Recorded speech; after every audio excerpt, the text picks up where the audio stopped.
Well, as I said in my last text room, we're going to do a beach scene shortly again when I get a smaller canvas, but for the moment I've got this one I want to do, another larger one, a Scottish scene again, Glenco, and what I'm going to do on this one, as one of the last in series at the moment I suspect, is put all of those techniques I've just been using together at once. I shall put in the texture first of all, as I used to do with the resin works, put all the texture across it, and then add on more textures to the surface. I'm going to use filler at first, ordinary household filler, fine household filler with PVA glue and a little bit of water for the main textures. Then I shall mix other textures such as rice and wheat and barley together with the PVA glue and apply that. And at some stage later I may even add some texture with the actual paint and glue mixed in as I did on the previous one. Here are those two previous ones again. You can see they're both done, both with the knife, with trowels, with cement trowels, with the painting knives and with brushes and even with the rollers. With this one I'm just going to go with the flow, and we'll see about the textures first, and then we'll see how we're going to apply the paint afterwards. I need to put a deep ground onto the textures once they're done to give a basic background, which I'll do with acrylics. And then we can work one colour over another and see whether I'm going to put any knife work on or whether I'm just going to use sponges or brushes or whatever. Just see how it goes.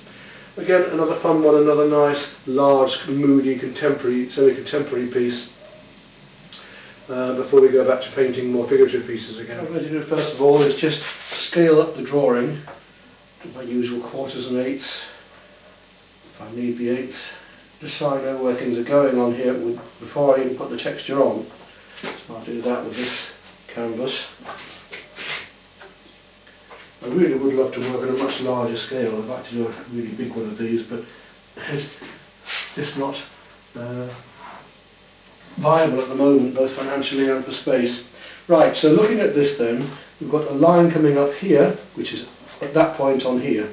This line comes to just about here, come across, the angle is that, so there is my first mark. I then know that this piece comes in here, around and down there.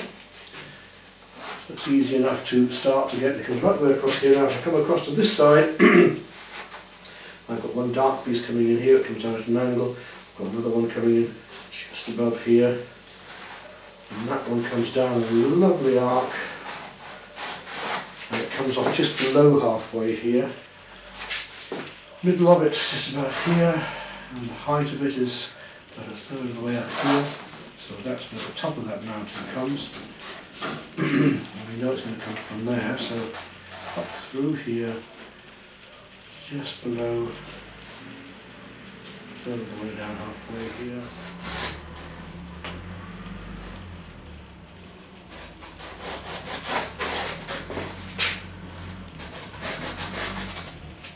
There we go, now ready for my texturing. Okay, so what I've got here now then is some ordinary interior household smooth filler. Obviously you can add what you want in. Some general purpose white PVA glue which will dry clear. I've put into here some rice, some grains, some wheat. Even going to put a little bit of spaghetti and stuff in as before. Just break little short pieces off to give me some more textures in there. And we're going to add the glue and a little bit of water to be able to put this straight onto the canvas. And then afterwards I'm going to mix just the filler and make textures with the filler that will model where the brush marks and the paint is going to follow, and give us much greater texture than we could do with just using the paint as it is.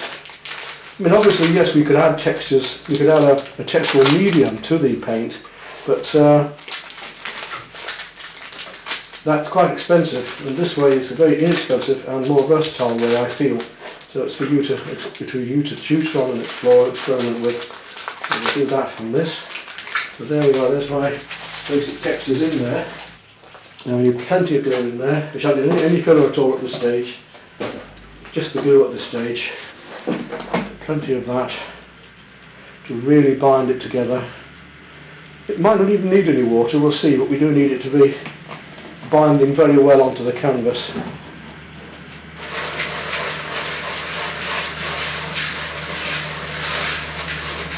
A lovely cement mix.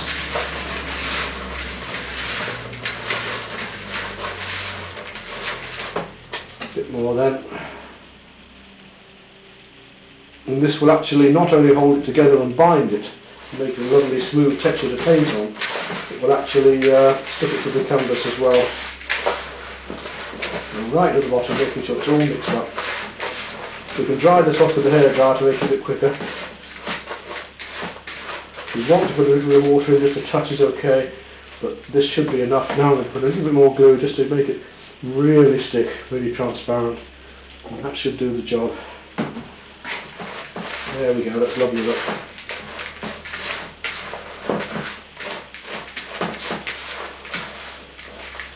Right, so now we're going to start working that onto the canvas itself. And I don't want any up here in the sky, so I'll take that away from the sky. Where I do want it is to be coming through areas like this here. I've already worked out, as I say, I've already worked out most of my areas here for this. Now, I might even add a resin coat over this afterwards, which is very similar to the resin ones I've been doing. I'm starting off here, so that's my choice for later. We'll just see how it goes, how it finishes. And that's just about there. I can move it around now before it dries, just to pick up on any, want a little bit more here and there, and just pick up on it and stick onto the canvas. It won't come off again once it's dry, because it's the last thing we want, is to be trying to paint onto a surface where bits are coming away, not what we want at all. Right, I can let that start to dry down and onto there. Just make sure we've got an edge around here. Right, now we're back to my ordinary household filler. Take some of that in the sky now before I come down to here. Just make a start on the top half and all of that, most of that bag up. And I'm going to get some more this morning. And I've got some spare here from before as well. We'll use that too. Quite an amount for this, and to build this up. Some smooth white household filler.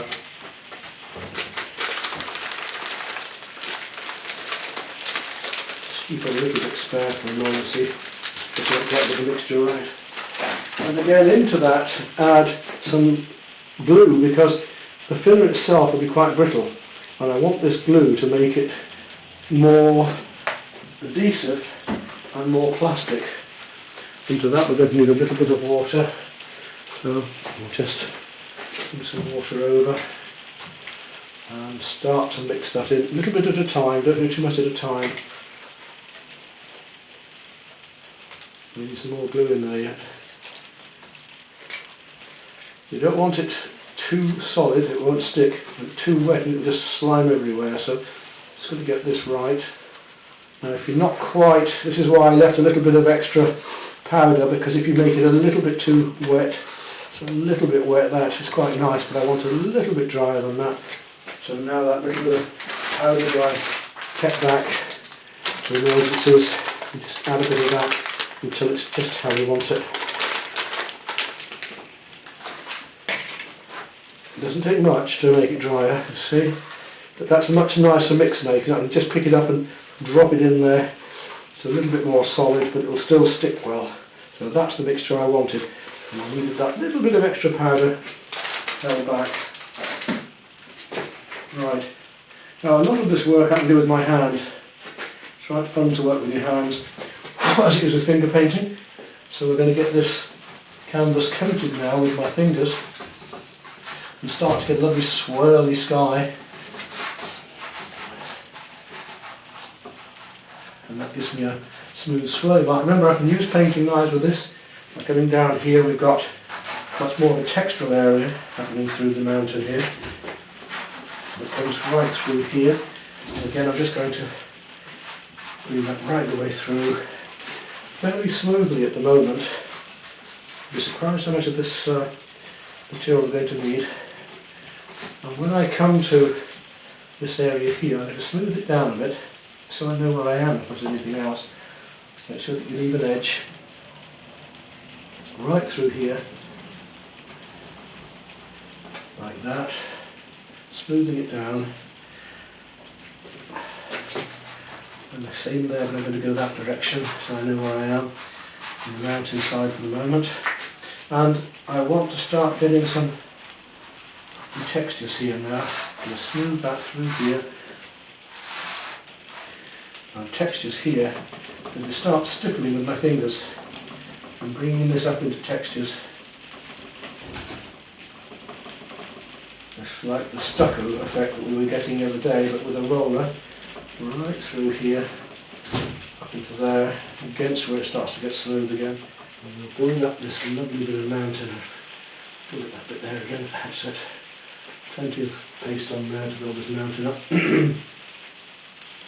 Lovely and gungy. And I want to build that mountain, dragging it downwards, getting these serrations on the mountain side here as they come down to the smoother area there. All nice and smooth down there. Let's move this over to here.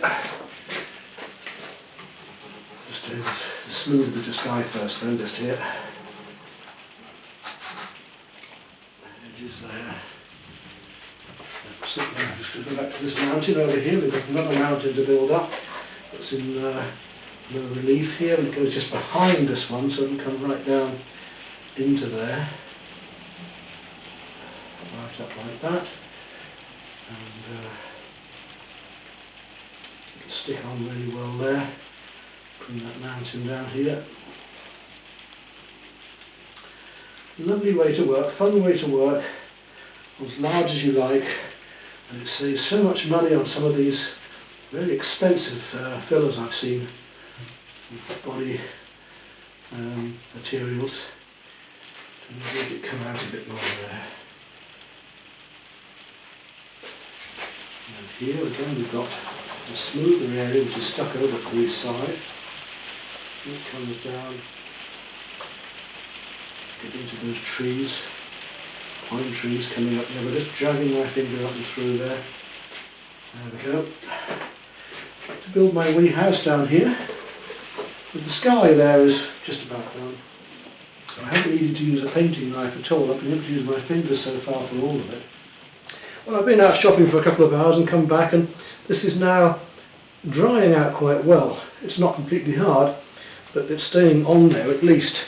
So what I want to do now is start to add the plaster on. Same mixture, PVA glue again and filler.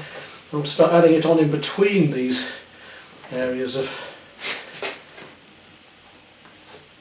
the texturing. I've added a little bit more water into that, but it's just going on, sticking a lot better than it was. When I've got all this done, I'll put the hairdryer onto it to try and get that to dry a bit quicker and stronger. So we've got some lovely texturing going on there, look. Let's get around the edges so we can make sure that frame is given, whoever framing is given space. Now I've got this knife, painting knife, and this fork. Remember, a painting knife is different to a palette knife in the fact that it comes down at an angle here, so your fingers miss when you go onto the board. And the palette knife comes straight out. You're much better off just buying painting knives and an ordinary fork. So I'm able now to come in and smooth some of these areas if I want them a bit smoother in places, as some of them are. This is what I want to get now, is this raised surface of reeds coming in here in the background.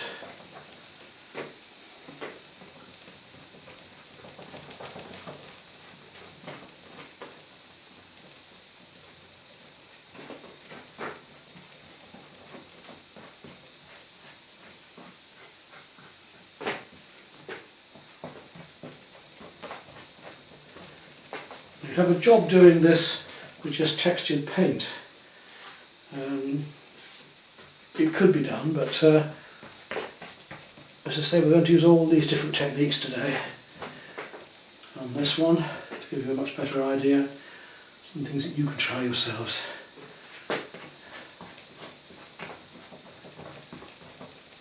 There we go, so we'll stick the hairdryer onto that and let that dry off. To give you a better idea of these textures, let's take a look at them now. You can see how I've built up the mountain over here, coming right down into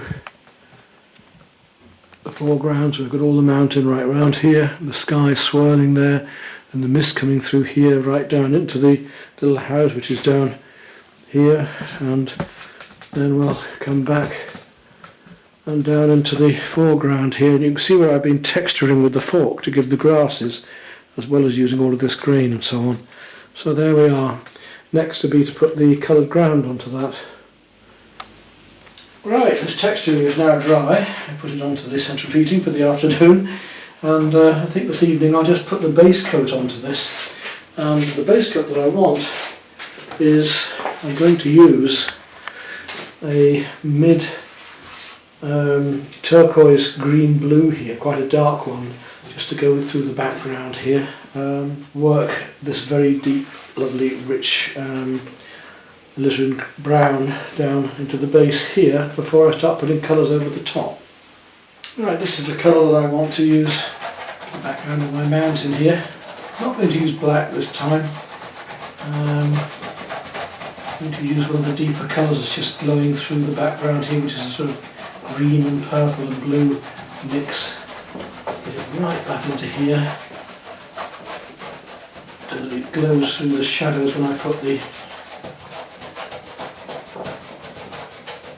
lighter colours over the top. Got quite a good stiff old brush for this job.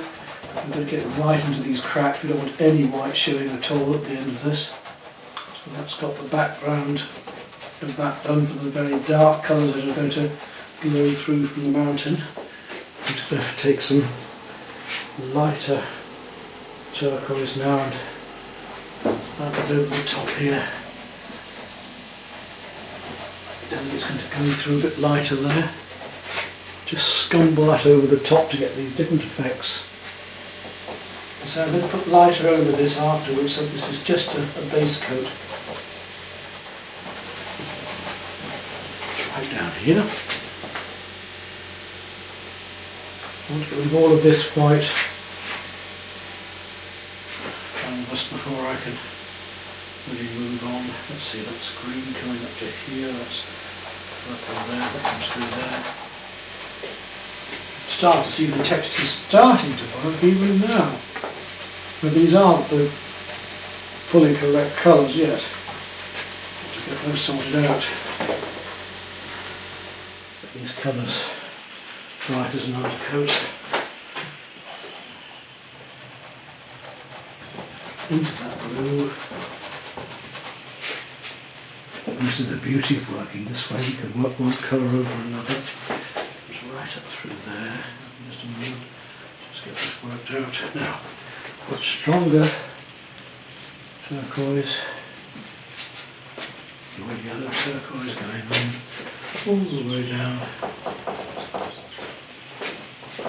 Some of the light isn't very good, but I want to work this evening on artificial light just to get these base coats on, although the actual colour will be put over the top of this later. When I did those garden studies, I did the texture first.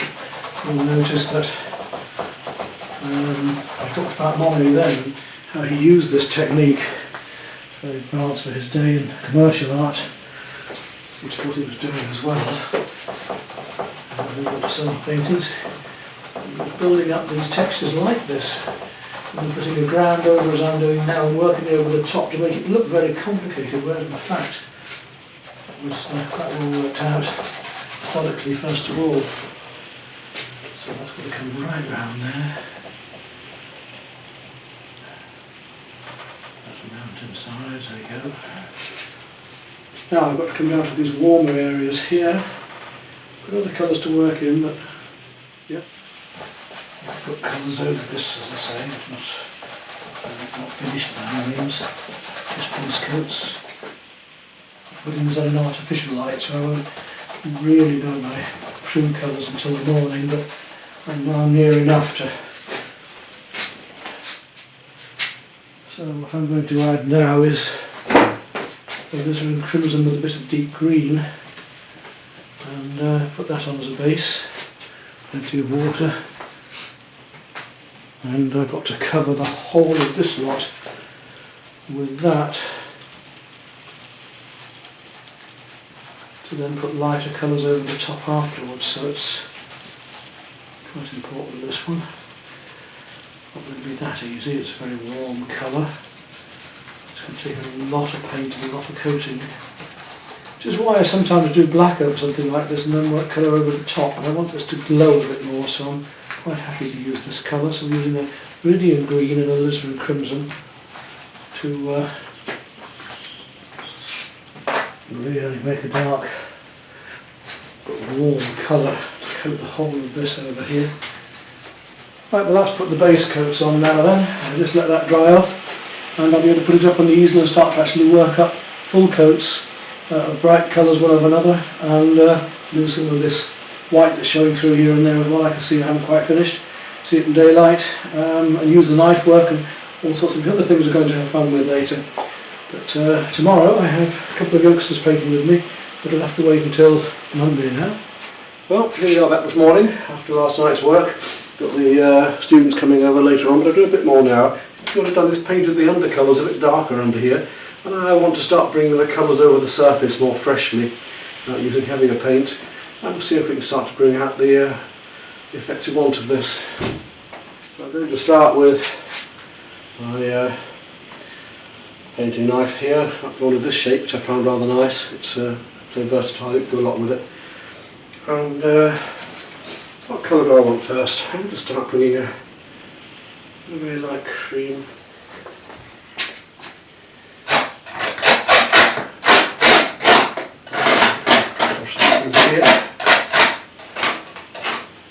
So I'm getting the surface only down with this one.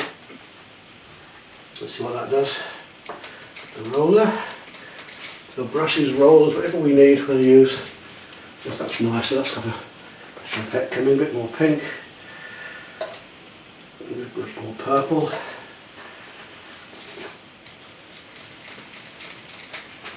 Try that again, yeah, nice glow to it. You can bring this down a bit more, a bit more purple, we've got the purple showing through anyway. I just want to bring some more blue back through it as well, so we've got the blue linking into this. Lovely effects of broken colour. What I want now is this lovely light colour that's going to come across here.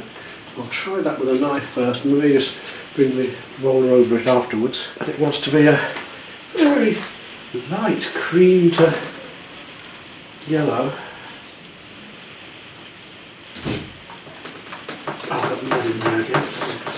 We've got a very light blue, touch of lemon yellow. Very light yellow at times. Very light cream with a touch of cerulean blue going into there. It's a bit dark. I'm going to look at that and see what it does. And we've got to now bring these bits of snow across and through here. So we may need to use the roller in there as well. The idea is to leave it shining across the tops of this mountain. It wants to be a little bit greener. It looks very, very light green. So we're just mixing up a series of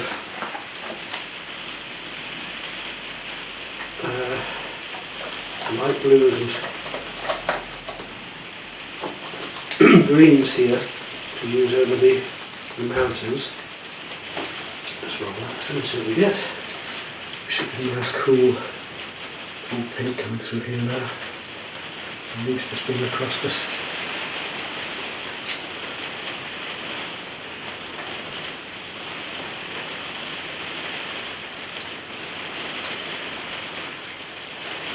You don't want it too pretty, that's the trouble with this. It's a serious work of art and we don't want to get it all pretty with it. If there's a darker colours, I don't have to clean the roller, I just chill the way around, I'd have to clean the roller. A nice dark purple running along here. So that it even starts to come up into here and breaks through the texture in here. Get this blend of broken colour with this. I need. There we are, I think we're almost there for the moment with the sky. We'll come back on that a bit later again. So I'm just going to put a little bit of very light orange just across the surface up here, just to Try and catch the sunlight over that mountain. Very, very light orange, just to pick out a bit of light. You need a very, very strong light. Cerulean blue there.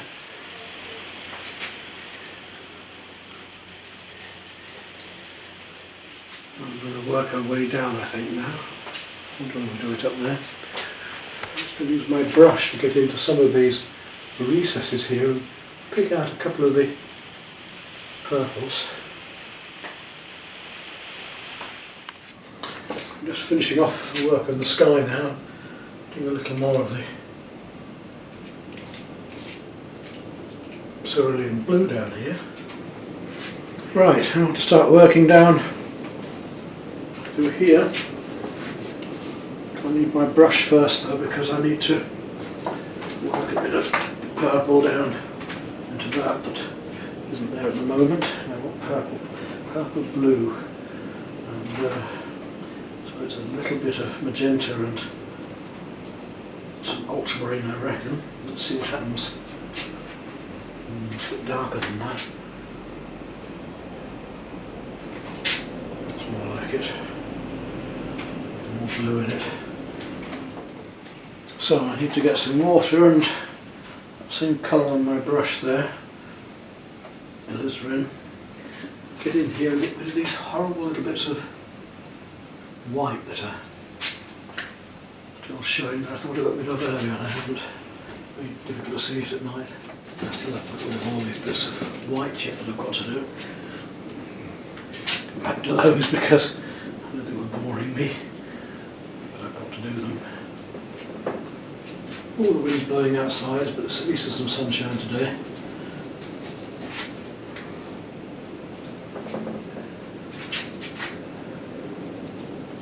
This is one of the problems, is getting into all of these textures, these crevices.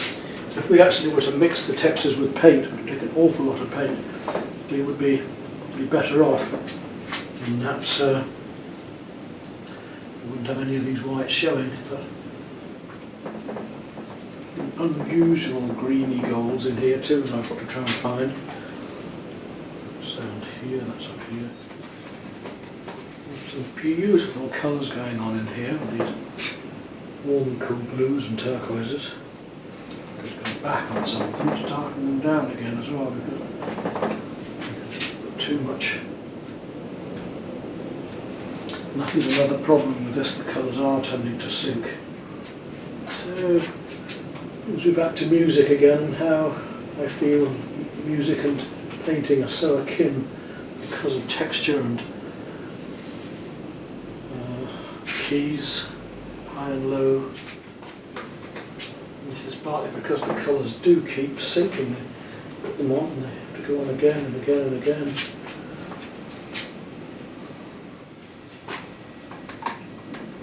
Now I've got to make a lovely blue to go back in there because the blues again are sunk as well. I think we're well on the way with this now. I don't have to go a lot further with it. I'm just going to give it a single coat of varnish. I can still paint over it and it won't seal completely, but it might just bring these colours out so I can see them, because I'm just not happy with the way I'm putting colour on. It's just disappearing. It would also help to seal it from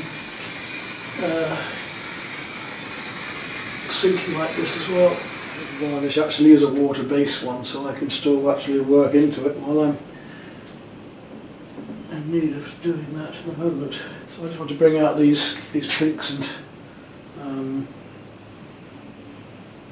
sky colours into this a little bit more here. I reckon we're almost there on that. Well, there we are then. It could really do with some resin work, but it's quite effective. You can see how the texture helps to give a three-dimensional effect.